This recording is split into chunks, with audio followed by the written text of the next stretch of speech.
Okay, good morning, everyone. I was having a little technical difficulty, but we're on Zoom. So, what I want you to do right now is just sit back and relax, take a deep breath.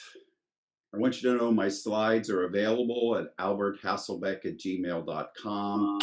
I will also send them to Barb, and then she can have them and she wants to post them. Also, you can have your cell phone out and you can take pictures of my slides. I always love to share them. So the title of my talk is Peace on Earth. Not unusual for this time of year. This is, after all, the second Sunday of Advent, and that is always peace. And so one of my favorite quotes from A Course in Miracles is make this year different by making it all the same. Make this year different by making it all the same. And when we focus on peace and faith and love, joy, those things that we celebrate during Advent, it's a way in which we can make everything the same. Because before we're aware of our innate divinity, we tend to think we have to be different for everything that happens around us. So this thing's happened, I got to be this way. And then this happens, I got to be that way. And then that happens, and I got to be someone different and somehow different for that one. But what if we found a way to respond the same? So here's the roadmap for 2021 and for this talk. I'm going to look at some fundamental concepts, some inherent principles, and the third part's the most important. You got to know how to do things, and then you have to do the how now. So know how and how now, brown cow. So let's look at some fundamental concepts. So this comes from Scripture, Matthew 28:18. All authority hath been given unto me in heaven and on earth. Now, the speaker was Jesus. And Charles Fillmore said that we should take those words of Jesus and use them as affirmations for ourselves. And so, metaphysically speaking, heaven is the realm of pure ideas, and the earth is the realm of thought forms. So, when we say peace on earth, one of the ways we can make this year different is by thinking of earth as not out there, but in our consciousness as our thoughts and feelings. And that's where we want to make peace. And it's from that peace we share peace with the world.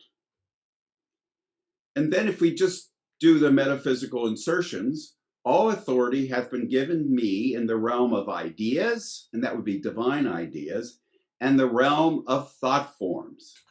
And then updating it to 2021 or 2020, all authority hath been given me in the realm of ideas and the realm of thoughts and feelings. I remember coming across a quote quite a while ago. I didn't save it. I hope someday I come across it again, where Charles says in the middle of a talk, he says, when I say thought, I mean thought and feeling.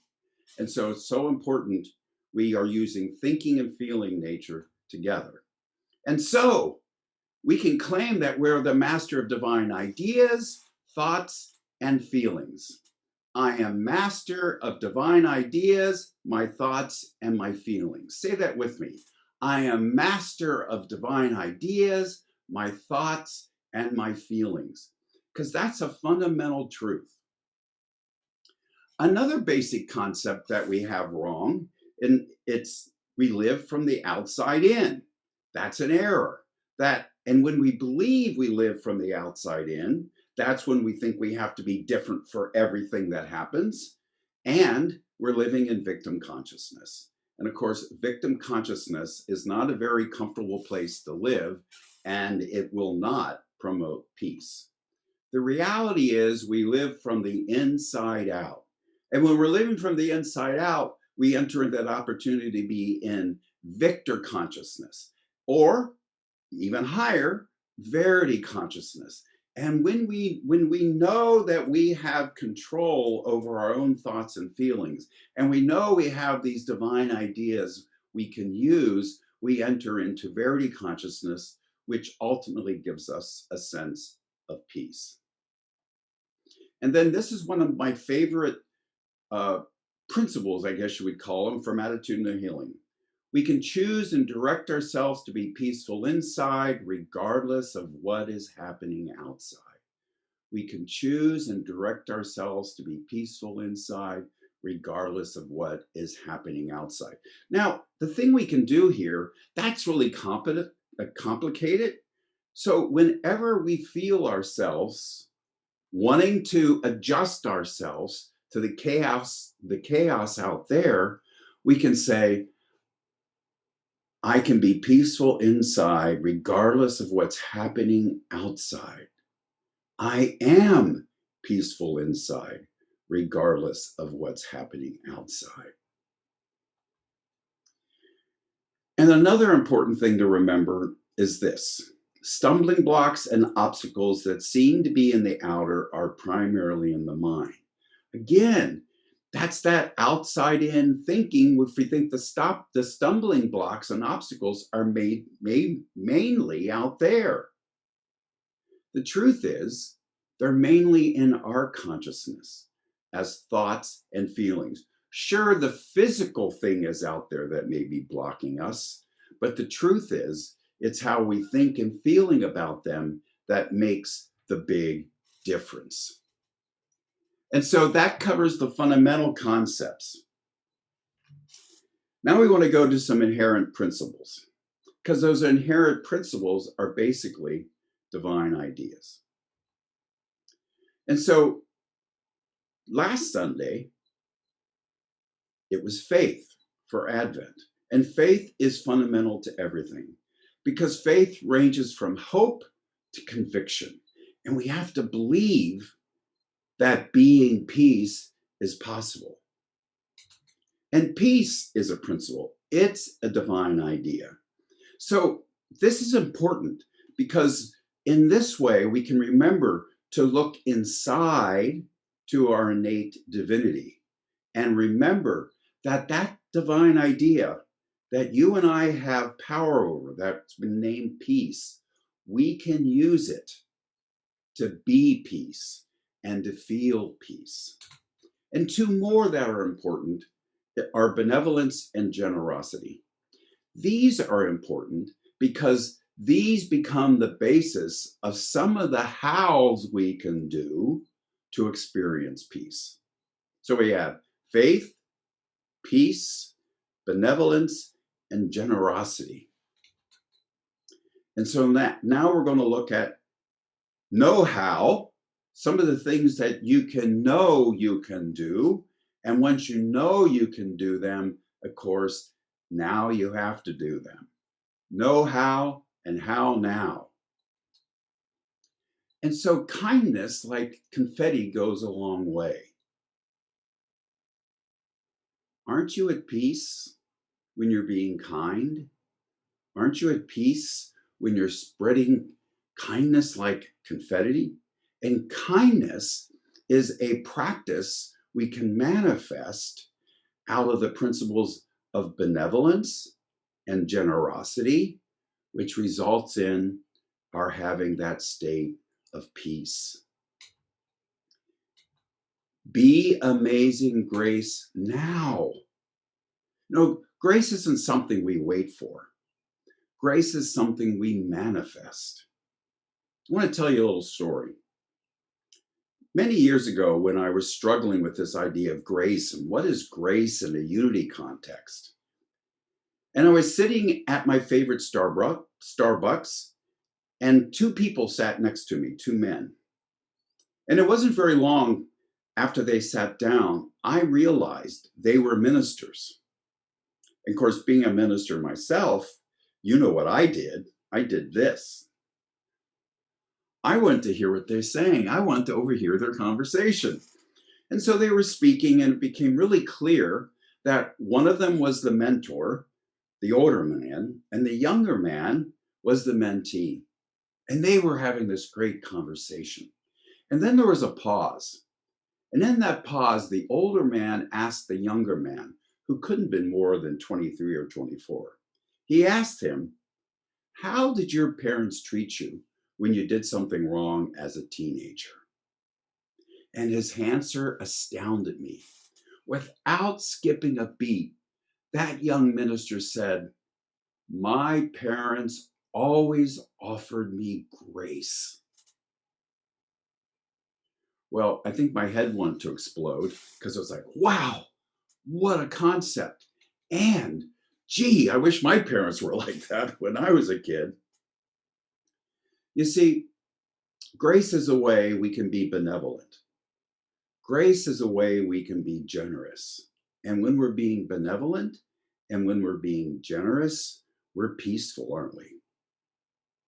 We are feeling that peace within us. And when we're in that moment, when something is happening that we want to lash out from the lesser aspects of our personality, in that moment, if we remember, peace is how I'm making everything the same. And benevolence and generosity, all three of those are aspects of my inherent divinity. And let me stop there for a minute. Inherent divinity, it's innate in you. Our divinity isn't inherited, it's always there, always present. And when I can remember those three in that moment that I might want to lash out, in that moment, I take a deep breath and I remember to be benevolent. I remember to be generous. I remembered when somebody else offered me grace. And in that moment, I can be graceful. And in that moment, I maintain my sense of peace. Whoops, go back. Okay, so the serenity prayer is another way. And most of you know this. Maybe you want to read it along with me. God, grant me the serenity to accept the things I cannot change, the courage to change the things I can, and the wisdom to know the difference. Yeah. So when we can know what we can change, and when we can know what we can't change, we can maintain serenity. We can maintain a sense of peace. And so I want to share a story with you that a friend sent me recently. And this is from Kurt Vonnegut Jr., who is an American science fiction author. Maybe you read him. I read him many years ago, probably in the late 60s or early 70s. And his most famous science fiction book is probably Slaughterhouse-Five. And so he tells the story of when he was 15 years old, he went on an archaeological dig. First of all, what a cool thing to do at age 15. And in that month-long dig, he had opportunities to talk with the archaeologist. At one lunch, an archaeologist asked him the pretty typical questions, getting to know you questions, what's your favorite subject in school? What sports do you play? What are your interests? And Kurt responded honestly, well, I don't play sports. I'm interested in theater. I sing in the choir. I play piano. I play violin. And I used to do art. And I want to get back to that. And the archaeologist responded, wow, that is so great. That is so wonderful. But Kurt responded, no, it's not. I'm not any good at any of those things. And then the archaeologist responded with this: I don't think being good at things is the point of doing them. I think you've got all those wonderful experiences and different skills. And that all teaches you things and makes you an interesting person, no matter how well you do them. And then he says, and that honestly changed my life. He says, because I went from being a failure, someone who hadn't been talented enough at anything to excel, to someone who did things because I enjoyed them. Wow. So in that moment, Kurt saw the world differently. And the archaeologist didn't change him. He changed himself. When we say the archaeologist did it, or the saying did it, we are still in victim consciousness. So this is his explanation. I had been raised in such an achievement-oriented environment, so inundated with the myth of talent, that I thought it was only worth doing things if you could win at them. Wow, how many of you can raise your hands? That's the way I was raised. That's an amazing thing. And so he realized in that moment he could wake up and live differently. And when I read that, I realized that the archaeologist influenced Kurt, but didn't change Kurt. And a few years ago, I updated the Serenity Prayer. God, grant me the serenity to accept the things I cannot change, courage to change the things I can, and confidence to influence the things I can, and the wisdom to know the difference. You see, this gives us that awareness of our inner power.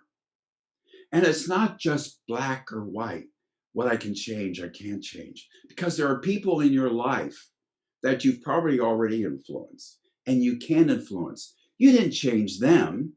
They changed themselves using those words you shared with them. And from my point of view, most of you know me well enough, I don't think God grants me anything, because everything that we thought God granted us is inherent. It's already within us. It's already within you. So I turn this into an affirmative prayer. I have the serenity to accept the things I cannot change. I have the courage to change the things I can. I have the confidence to influence the things I can, and the wisdom to know the difference. And friends, doesn't that bring us peace?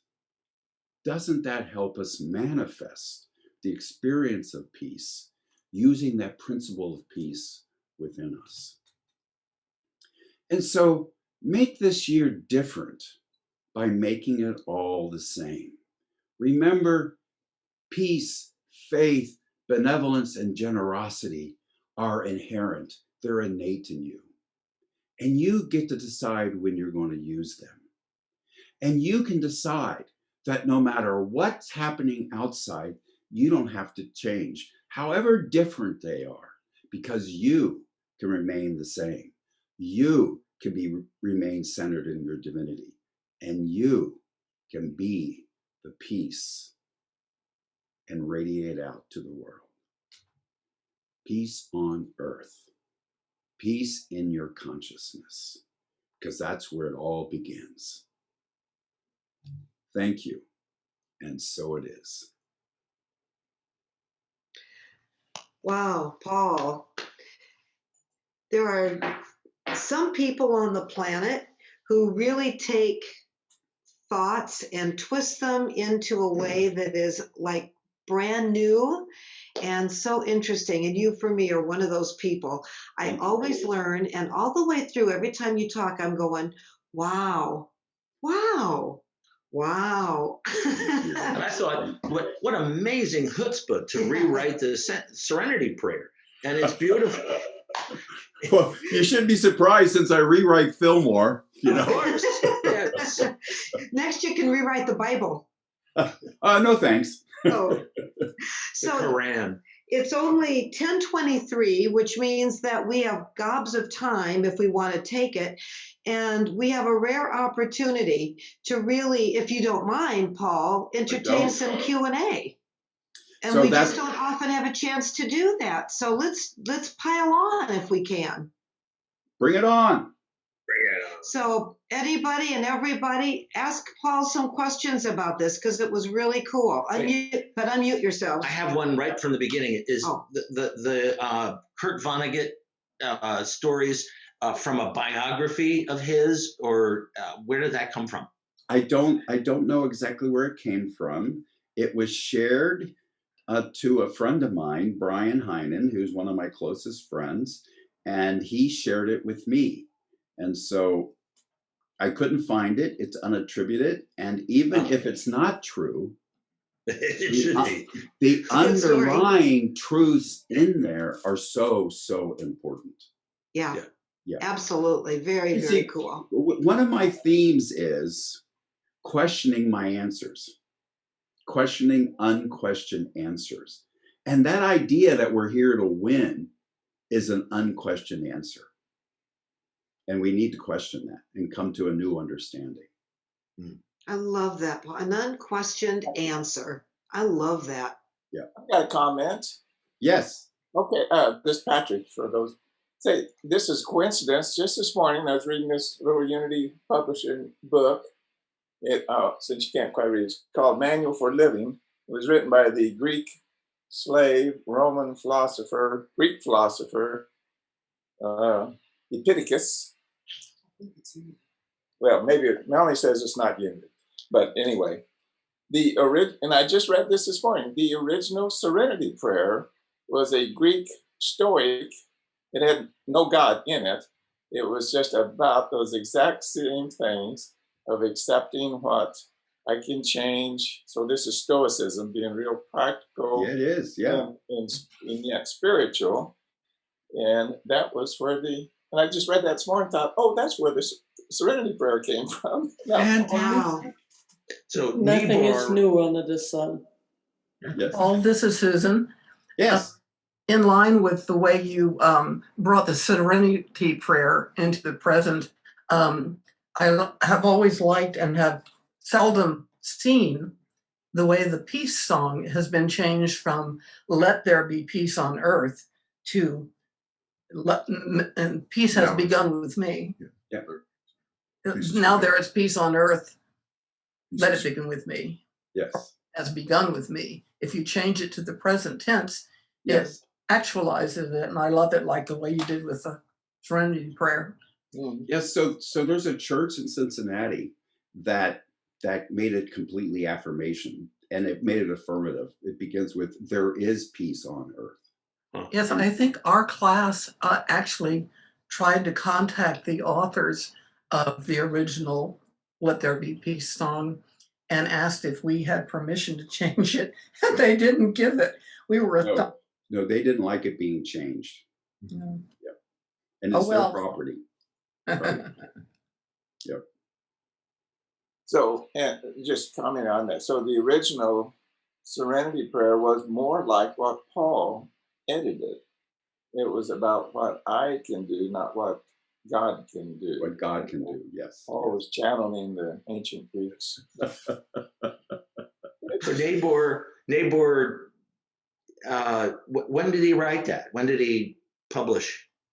When AD, I think 56 or something like that. I went online and read about him. well, that was Epicurus, but I don't know when Niebuhr wrote it. However, I think it's important we put a little parentheses in this because it's used by so many people that are in 12-step programs, and it's a really important prayer to them.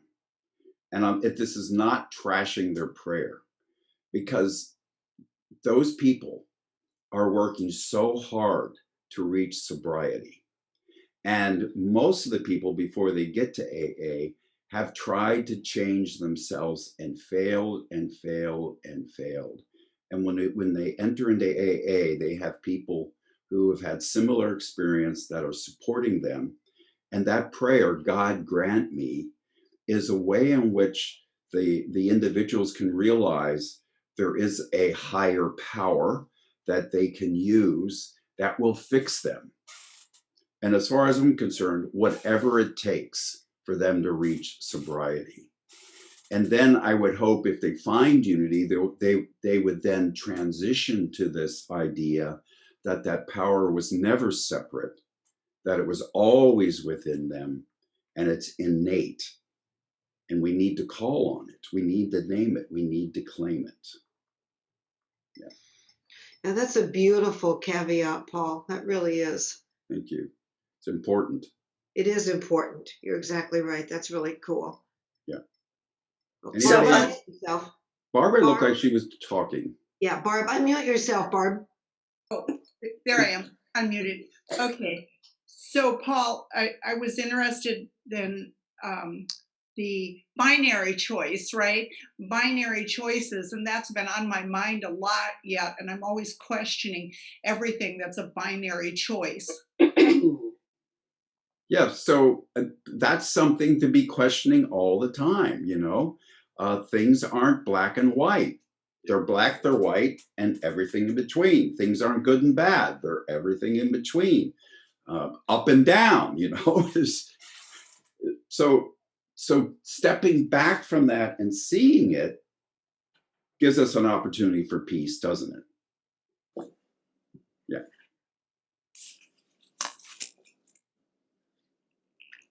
Who else has a question for Paul or a comment? I do. This is Lynn. Hello, Paul.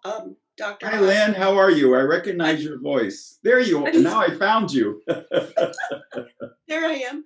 I was so excited to see you here this week. I didn't realize you were coming until after I'd already talked to my dentist and, hadn't seen her for over a year. But so of course, I thought of you.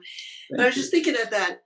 And in unity, rather than we don't beseech God and ask for things, but I just during this discussion, like to just to ask that we ourselves be aware of that divinity which constantly comes from within each of us, and that in a way is asking God without seeing God as something necessarily as a separate entity outside of our own selves. Yeah. And I love the translation. And you said you did not want to translate the Bible, but I I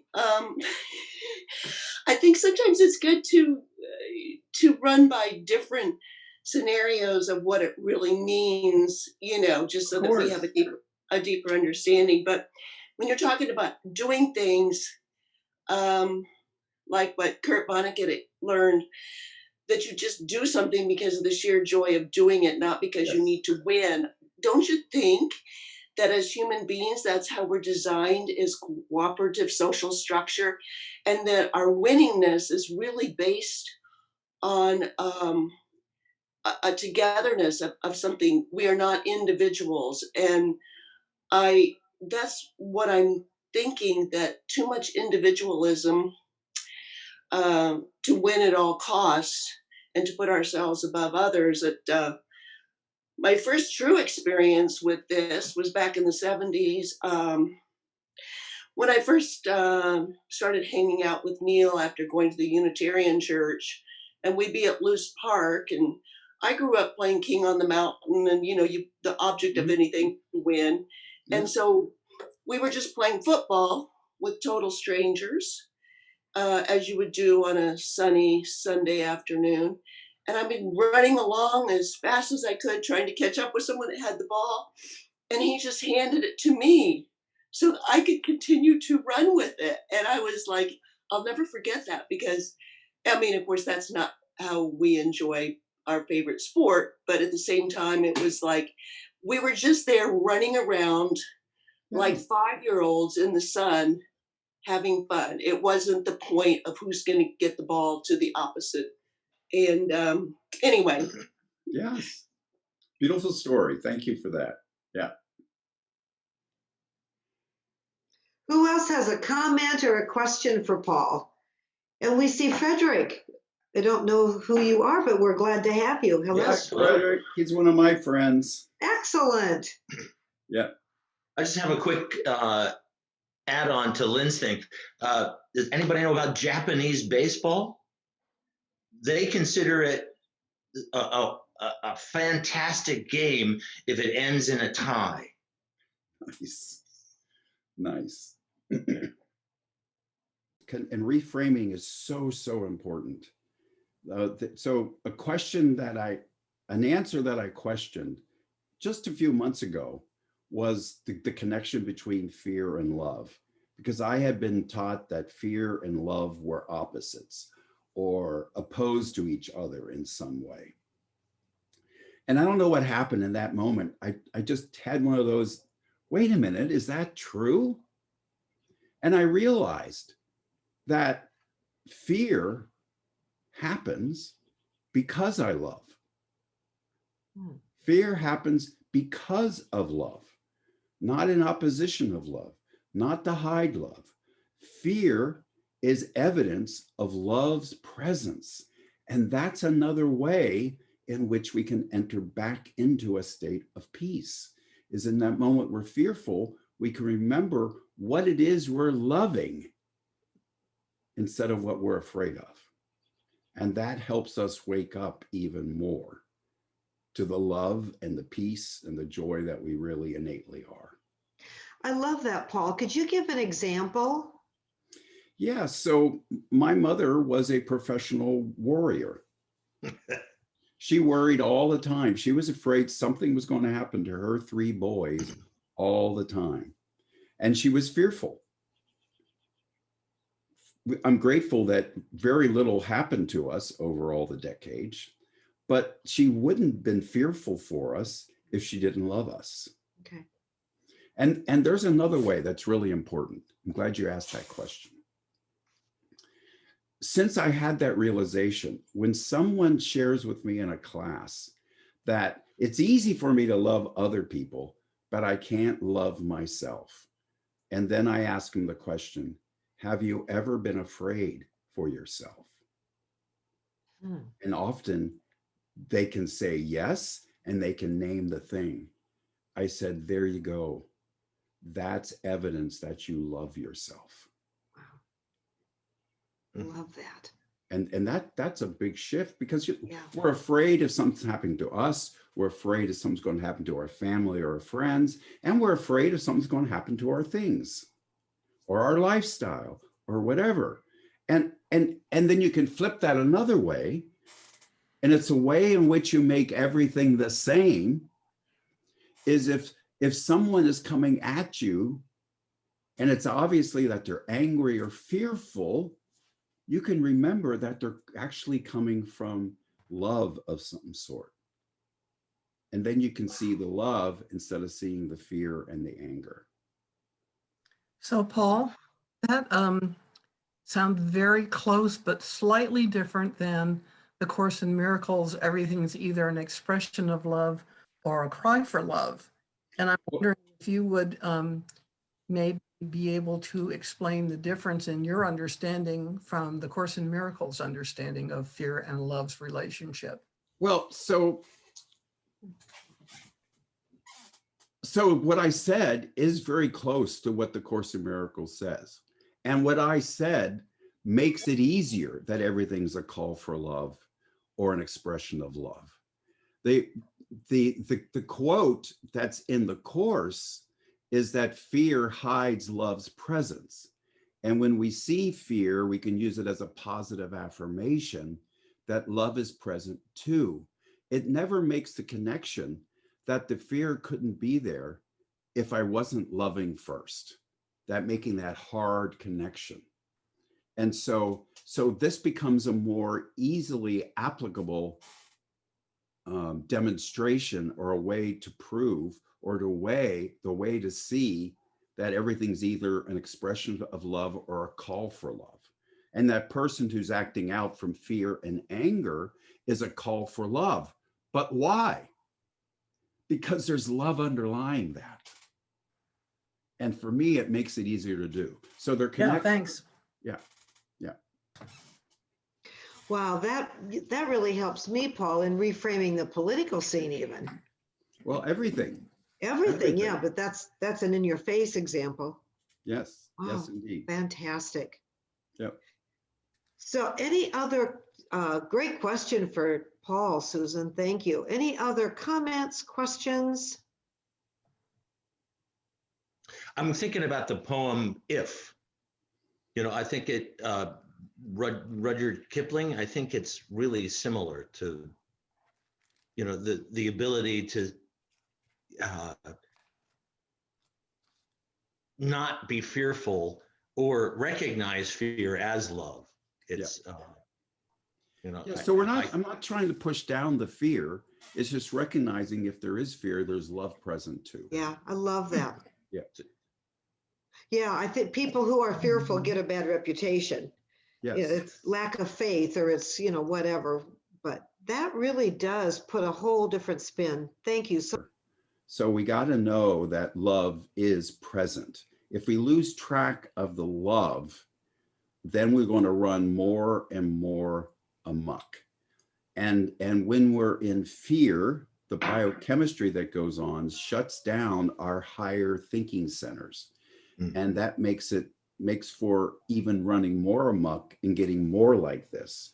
So for me, if we could just remember that there's love also present, we can then restore the biochemistry so our frontal lobes come online, and so we can think, be, and act more clearly from that generous and benevolent point of view. And let's be clear, when people are at war, they're acting out of self-love. Self-interest, right? Or love or love for country folk. Yeah. Love for country. I'd say countrymen, but it's, not. Yeah. I think also greed is a big part of that. So greed happens, and that's a misapplication of a principle, which is the principle of abundance, the misuse of it. And so we have all those principles within us, and we are the ones, because we are the masters of them, we are the ones that choose how we use them. Wow, very cool. And so the weird thing is, we make peace by going to war. Yeah, what's that dichotomy about? Yep. Wow. Fabulous. Sherry, your question was worth waiting for. Thank you for that.